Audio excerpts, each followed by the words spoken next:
Imagine stepping into a place where power is absolute, a place where decisions that shape the world were made. Now, imagine that this place is haunted, echoing with the whispers and presences of those who, even after death, seem unable to leave. The White House, the center of American power, is more than just a residence. It holds secrets, disturbing secrets, that many believe go beyond this world. How do we explain what happens there? Let's start with a simple question. Why have so many presidents and powerful figures reported seeing or feeling something supernatural? What makes the White House such a mysterious spot? Are these just exaggerated stories, or is there something darker hidden within the walls of this mansion? Let me take you on a journey through the haunted halls of this house. The first mystery begins with its very construction. The land where the White House stands originally belonged to a man named David Burns, known for his difficult temperament and resistance to selling his land. He was eventually forced to give it up, but the resentment he felt seems to have never left. Decades later, his name still echoes through the halls. Guards have reported hearing a firm, clear voice in the Oval Office saying, "I am David Burns," a man who, even in death, hasn't forgotten what was taken from him.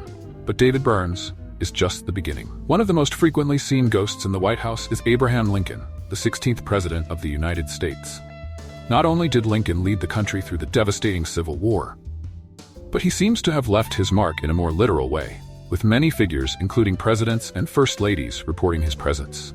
Eleanor Roosevelt claimed to feel his presence multiple times, and Winston Churchill, known for his bravery and humor, once encountered Lincoln's apparition after a late-night bath. Imagine Churchill's shock, completely naked, with his signature cigar in his mouth, when he saw Lincoln's figure standing by the fireplace. "Mr. President, you've caught me in a rather embarrassing situation," Churchill reportedly quipped, though he quickly requested to switch rooms. This wasn't the only time Lincoln was seen. He seems to appear whenever the country faces serious crises, as if even after death, he's still trying to guide the leaders who came after him. Maybe Lincoln found eternal purpose in the White House, or maybe he's trapped between worlds, unable to move on. And it's not just presidents who have reported supernatural activity. Staff members and visitors have also experienced unexplainable phenomena. A British soldier, supposedly killed during the War of 1812, was seen trying to set a bed on fire on the second floor. It makes us wonder, are these ghosts trapped in traumatic events, repeating their final actions, or is there something more sinister going on? Could the White House somehow intensify these presences, making them more tangible? We also can't forget about the demon cat, a mysterious apparition many claim to have seen. It's described as a small cat that, as it gets closer, transforms into a massive beast, a harbinger of national tragedies. The cat was seen before the assassination of John F. Kennedy and before the stock market crash of 1929. Are these appearances mere coincidences, or are we dealing with an ancient entity, something that watches and warns of impending chaos? What makes these stories even more intriguing is that many of the witnesses are high-ranking individuals. Presidents, first ladies, and even world leaders who visited the White House. Harry Truman, for example, sent several letters to his wife describing how he'd wake up in the middle of the night to hear unexplained knocks at his door. When he went to check, no one was there. "Damn place is haunted," he once joked, saying he needed his wife to protect him from the ghosts. There's something about the White House that seems to attract the unexplainable. Maybe it's the energy generated by the monumental decisions made there, or the weight of power that seems to seep into the walls. But one thing is certain. Those who've lived there often carry with them a sense of unease. And what if the ghosts of the White House aren't just remnants of the past? What if there's something more? Something that feeds on and is fed by the power that place represents? Could the White House function as a portal, a meeting point between our world and another? A place where those who had great influence over the fate of millions can't leave, as if the very weight of their responsibilities has condemned them to roam its halls forever. For many who pass through the White House, death doesn't seem to be the end.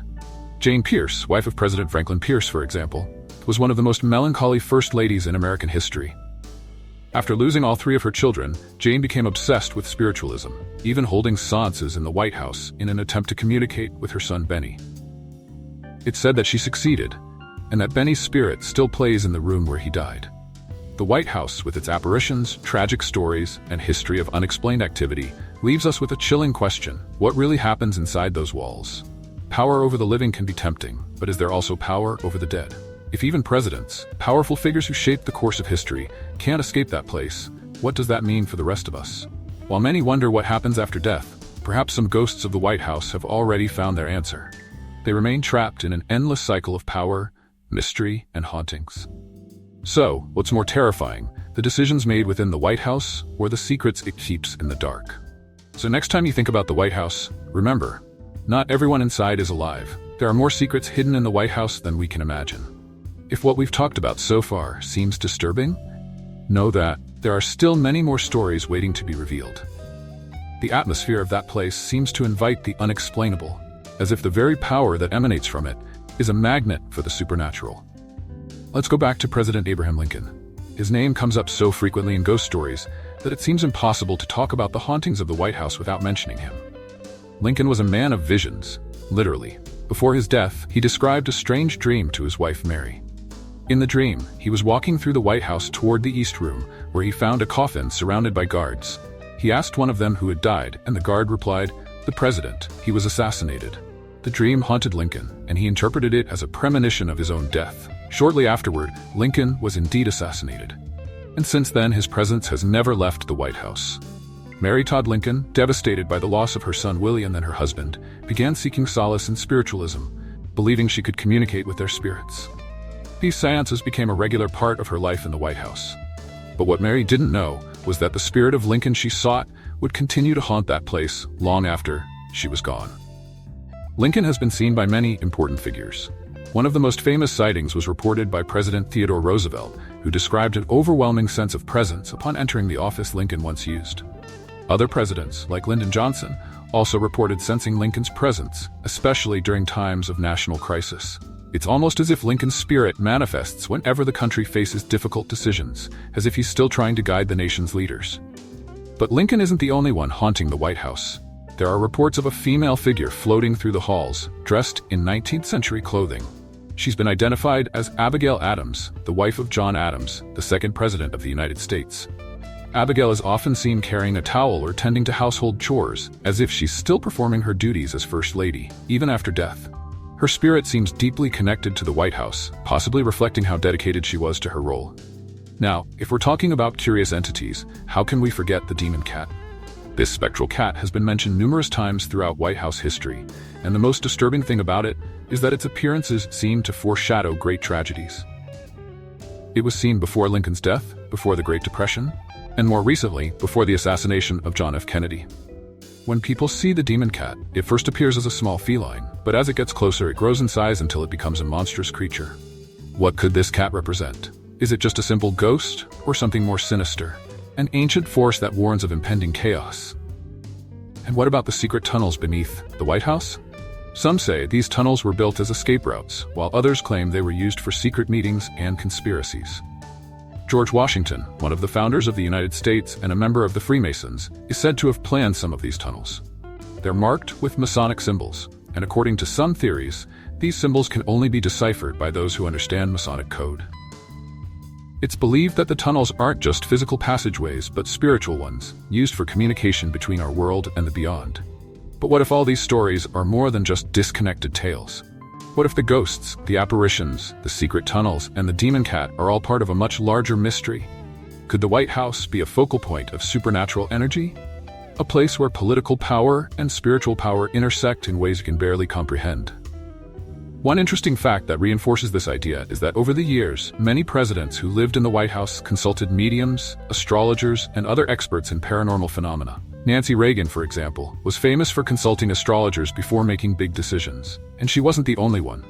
Harry Truman, although skeptical at first, wrote several letters describing how the atmosphere of the White House made him uneasy.